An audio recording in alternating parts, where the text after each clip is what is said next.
नमस्ते। आपका हमारे YouTube चैनल में स्वागत है। नई और वीडियोस के लिए हमारे चैनल को सब्सक्राइब कर दीजिए ताकि आपको ऐसे और वीडियोज सबसे पहले मिले। आज का हमारा टॉपिक है बिहार बोर्ड कक्षा 9 का हिंदी बुक गोधुली का फर्स्ट अध्याय शिव पूजन सहायिका एक कहानी, जिसका नाम है कहानी का प्लॉट। आज हम उसका प्रश्न उत्तर हल करेंगे। तो चलिए शुरू करते हैं। प्रश्न एक, लेखक ने ऐसा क्यों कहा है कि कहानी लिखने योग्य प्रतिभा भी मुझ में नहीं है जबकि यह कहानी श्रेष्ठ कहानियों में एक है। उत्तर, लेखक को अपनी बड़ाई खुद करने में विश्वास नहीं है क्योंकि लेखक को कला मर्मज्ञ होना चाहिए और यहाँ लेखक कलाविद भी अपने को नहीं मानते हैं। प्रश्न 2, लेखक ने भगजोगनी नाम ही क्यों रखा? उत्तर, यह कहानी ग्रामीण परिवेश की कहानी है और उसमें लेखक को देहाती नाम अच्छा लग। प्रश्न 3, मुंशी जी के बड़े भाई क्या थे? उत्तर, पुलिस दारोगा। प्रश्न 4, दारोगा जी की तरक्की रुकने की क्या वजह थी? उत्तर, दारोगा जी को एक घोड़ी थी, बहुत कम कीमत की, मगर वह तुर्की घोड़े का कान काटती थी। उसको लेने के लिए बड़े बड़े अंग्रेज अफसर दांत गड़ाए हुए थे लेकिन दारोगा जी ने नहीं दिया, इसीलिए उनकी तरक्की रुक गई। प्रश्न 5, मुंशी जी अपने बड़े भाई से कैसे उऋण हुए? उत्तर, एक गोरे अफसर के हाथ खासी रकम पर घोड़ी को बेचकर मुंशी जी अपने बड़े भाई से उऋण हुए। प्रश्न 6, थानेदार की कमाई और फूस का तापना दोनों बराबर हैं, लेखक ने ऐसा क्यों कहा? उत्तर, दारोगा जी के रहते जितनी मौज मस्ती थी उनके मरने के बाद सारी बातें गायब हो गई थी, इसी संदर्भ में उपर्युक्त बातें कही गई है। प्रश्न 7, मेरी लेखनी में इतना जोर नहीं, लेखक ऐसा क्यों कहता है? उत्तर, भगजोगनी के रूप लावण्य का वर्णन करने में लेखक सारी उपमाओं के बाद भी अपने को असमर्थ पाता है, तभी उसने कहा है कि मेरी लेखनी में इतना जोर नहीं है कि मैं इसका सटीक वर्णन कर सकूं। प्रश्न 8, भगजोगनी का सौंदर्य क्यों नहीं खिल सका?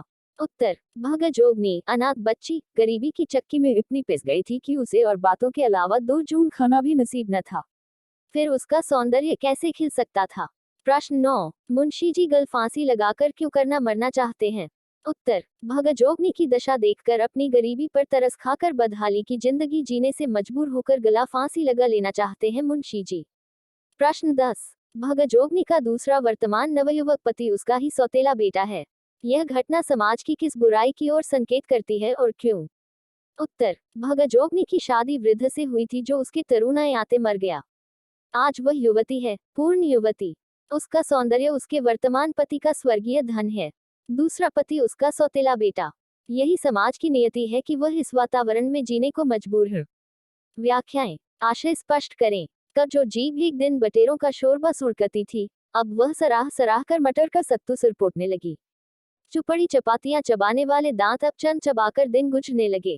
उत्तर, प्रस्तुत पंक्तियां शिवपूजन सहाय द्वारा लिखित कहानी का प्लॉट शीर्षक से उद्धृत हैं। इसमें लेखक ने बड़े ही सहज ढंग से अमीरी से गरीबी में आने पर होने वाले बदलाव का चित्रण किया है। कहानी में लेखक को मुंशी जी ने जब रो रो कर अपना दुखड़ा सुनाते हैं उसका बड़ा ही रोचक वर्णन लेखक ने किया है। मुंशी जी कहते हैं कि क्या कहूं बीते दिनों की, जब याद करता हूं तो गशा जाता है। दारोगा जी के जीते जी ऐश मौज का बखान मुंशी जी करते हैं और दारोगा जी मृत्यु के बाद आई गरीबी का इजहार करते हैं। उसका लेखक ने बड़े ही रोचक और सत्यता के साथ उजागर करता है। लोग अमीरी में कुछ भी नहीं सोचते, अनाप शनाप फिजूल खर्ची उनकी आदत बन जाती है। वही जब गरीबी आती है तो याद किस तरह सताती है, इसका दिग्दर्शन लेखक ने ग्रामीण परिवेश में बड़े ही रोचक ढंग से प्रस्तुत किया है। खत सचमुच अमीरी की कब्र पर पनपी हुई गरीबी बड़ी ही जहरीली होती है। उत्तर, प्रस्तुत पंक्तियां शिवपूजन सहाय द्वारा लिखित कहानी का प्लॉट शीर्षक से उद्धृत है। लेखक ने समाज में होने वाले उतार चढ़ाव का, फिर बीते दिनों की याद को वर्तमान में पश्चाताप का इतना सुंदर विवेचन किया है कि वह ही सत्य हो गया है। मुंशी कहते हैं कि एक दिन वह था कि भाई साहब के पेशाब से चिराग जलता था, और एक दिन यह भी है कि मेरी हड्डियों मुफस्सिसी की आंख से मोमबत्तियों की तरह घुल घुल कर जल रही है। बड़ा अफसोस होता है लेकिन सच ही कहा गया है कि अमीरी की कब्र पर पनपी हुई गरीबी बड़ी ही जहरीली होती है। लेखक ने इतनी मार्मिकता से इसका वर्णन किया है जो अत्यंत ही संवेदनायुक्त है।